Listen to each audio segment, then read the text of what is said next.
ദേവൂട്ടിക്കൊപ്പം വരികയാണ് അമ്മേ മൂകാംബികേ. ഇന്നു മുതൽ എല്ലാ ദിവസവും രാത്രി 8:30 നമ്മുടെ സ്വന്തം സൂര്യ ടിവിയിൽ.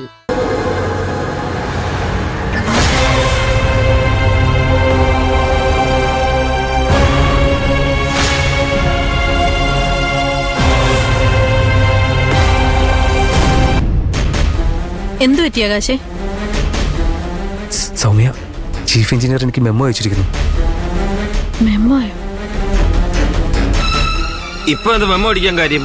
ആകാശ് ജോലിയെല്ലാം കൃത്യമായി ചെയ്യുന്ന ആളല്ലേ? പറഞ്ഞ ജോലിയെല്ലാം തീർത്തിട്ടാണ് ഞാൻ വന്നത്. ഇപ്പോ മെമ്മോ അയച്ചത് എന്തിനാണെന്ന് എനിക്ക് മനസ്സിലാവുന്നില്ല. ചീഫ് എഞ്ചിനീയർ മനഃപൂർവ്വം ചെയ്താ. ഇതിനും വേണ്ടി ആകാശിനോട് ദേഷ്യം എന്താ? മാഡം വരുന്നുണ്ട്.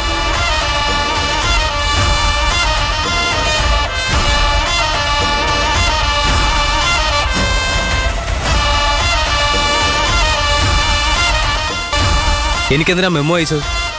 മാഡം പറഞ്ഞ ജോലിയെല്ലാം ഞാൻ കൃത്യമായിട്ട് ചെയ്തിട്ടുണ്ടായിരുന്നല്ലോ. ഞാൻ പറഞ്ഞ ജോലി എല്ലാം ചെയ്തോ? ഞാൻ പറഞ്ഞോ നിങ്ങളുടെ ഭാര്യയും കൂട്ടി നാട് ചുറ്റാൻ?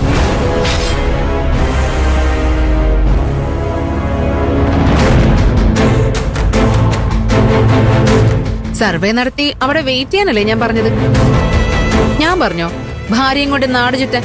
ഇല്ലല്ലോ. അതിനാ മെമ്മോ. മാഡം, ഞാൻ എന്റെ ഭാര്യയുമായിട്ട് നാട് ചുറ്റിയെന്ന് മാഡത്തോട് ആരാ പറഞ്ഞേ? ഞാൻ എന്റെ ജോലി കൃത്യമായിട്ട് ചെയ്തിട്ടുണ്ട്. ആണോ?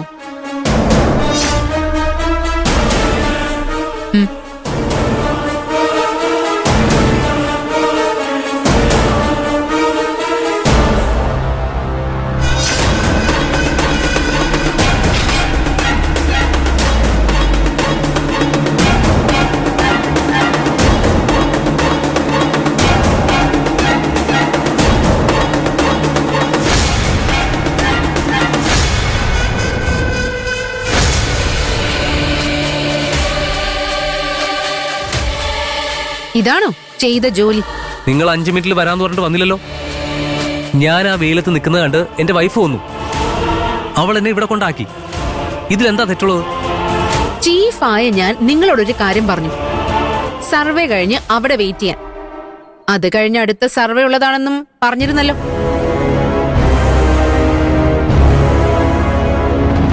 എന്നിട്ട് അത് കേൾക്കാതെ എന്റെ പെർമിഷൻ ഇല്ലാതെ സൈറ്റിൽ നിന്നും സ്വന്തം ഇഷ്ടപ്രകാരം പോകുന്നത് എന്തിനാ?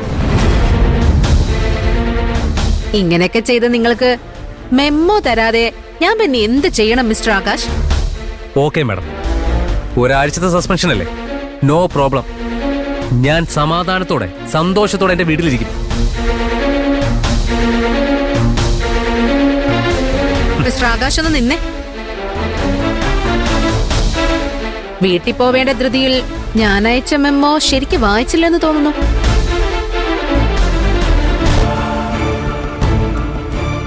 നിങ്ങൾക്കൊരാഴ്ച പണിഷ്മെന്റ് ഡ്യൂട്ടിയാണ്. ഓഫീസിൽ വരാതെ ചുമ്മാ അങ്ങ് വീട്ടിലിരിക്കാന്ന് വിചാരിച്ചോ? എപ്പോഴത്തെയും പോലെ രാവിലെ 10 മണിക്ക് ഓഫീസിലുണ്ടാവണം. എന്നാ ഒരു ജോലിയും ചെയ്യാൻ പാടില്ല. ഇതാണ് മെമ്മോ.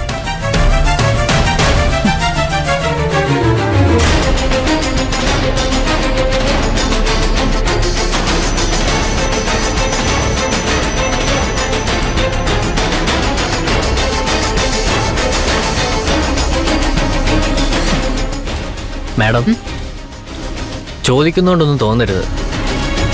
ആകാശ് സാറിനെ സസ്പെൻഡ് ചെയ്ത് വീട്ടിലിരുത്തിയാ പോരെ? എന്തിന്? ഇപ്പൊ കണ്ടതുപോലെ വൈഫിന്റെ കൂടെ ചുറ്റാനോ? പണിഷ്മെന്റ് എന്ന് പറഞ്ഞാൽ ഇങ്ങനെയായിരിക്കണം. അല്ലാതെ അയാൾക്ക് സന്തോഷം ഉണ്ടാകുന്ന പോലെ ആവരുത്. എല്ലാ ദിവസവും ഇവിടെ വന്ന് എന്റെ മുന്നിൽ ഒരു ജോലിയും ചെയ്യാതിരിക്കണം. പനിഷ്മെന്റ് ഒരുപാട് കണ്ടിട്ടുണ്ട് മാഡം, പക്ഷെ ഇതുപോലെ ഒന്ന് ആദ്യമാ മാഡം.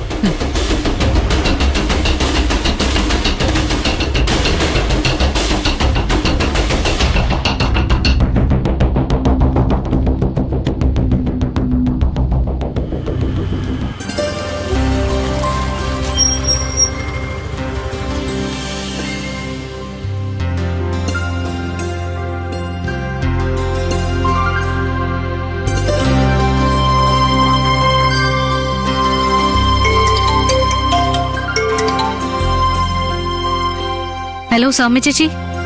ചാരു, ഒരു കാര്യം. ആകാശിനെ ചാരു ആണോ ഓഫീസിൽ കൊണ്ടുവിട്ടത്? ആ അതെ ചേച്ചി.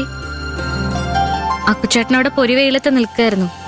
അത് കണ്ടപ്പോ എനിക്ക് വിഷമം തോന്നി. അതാ ഞാൻ നിർബന്ധിച്ച് ഓഫീസിൽ കൊണ്ടാക്കിയേ.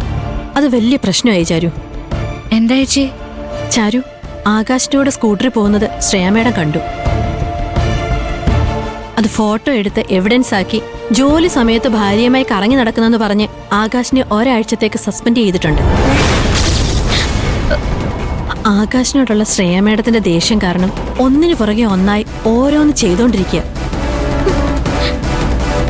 ചാരു, സസ്പെൻഷനായി വീട്ടിലിരുത്താതെ ഓഫീസിലെത്തി ഒരു ജോലിയും ചെയ്യാതിരിക്കാനാ ആകാശിനോട് മേഡം പറഞ്ഞത്.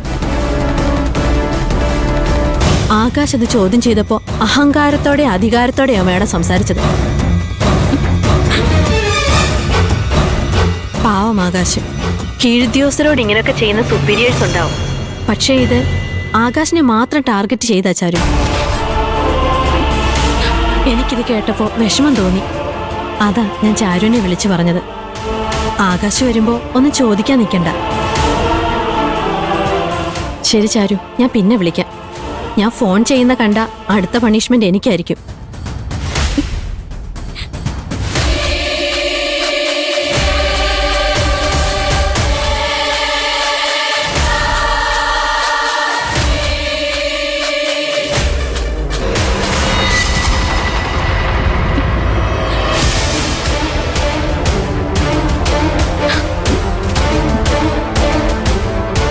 എന്താ മോളെ, നിന്റെ മുഖം വല്ലാതിരിക്കുന്നു?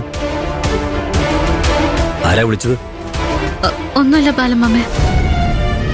ഒന്നുമില്ലാതെ നിന്റെ മുഖം ഇങ്ങനെ വാടിയ പോലെ ഇരിക്കുവോ? എന്തുണ്ടെങ്കിലും ബാലമാമയോട് പറ. അക്കുച്ചേട്ടന്റെ ഓഫീസില് സൗമ്യ ചേച്ചി വിളിച്ചതാ. എന്താ കാര്യം?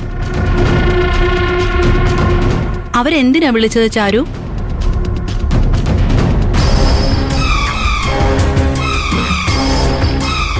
അവളോടൊന്ന് വാ തുറക്കാൻ പറയടാ, ഉണ്ട വിഴിഞ്ഞ പോലെ നിൽക്കാതെ.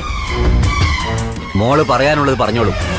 അതിനോട് ആരുടെയും ഭീഷണിയുടെ ആവശ്യമൊന്നുമില്ല. ഓ, അതാപ്പ നന്നായേ. മോള് പറ മോളെ.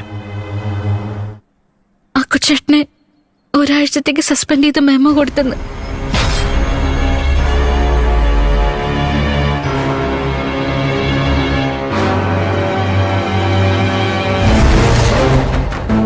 ചേച്ചി, സസ്പെൻഷന് കാരണം എന്താ പറഞ്ഞോ? ഒരു കാര്യവും കാരണവും ഉണ്ടാവില്ല മോളെ. ആ സ്ത്രീയുടെ അഹങ്കാരം അങ്ങനെയാണല്ലോ. ഒന്ന് പോടാ രമേശ. അവന് സസ്പെൻഷൻ കിട്ടിയതിന് പിന്നിൽ ഇവളായിരിക്കും. ഇവളുടെ താളത്തിനൊത്ത് അവനെ കൊണ്ട് തുള്ളിക്കാണല്ലോ. അമ്മേ, ചാരു എന്ത് ചെയ്തെന്നാ?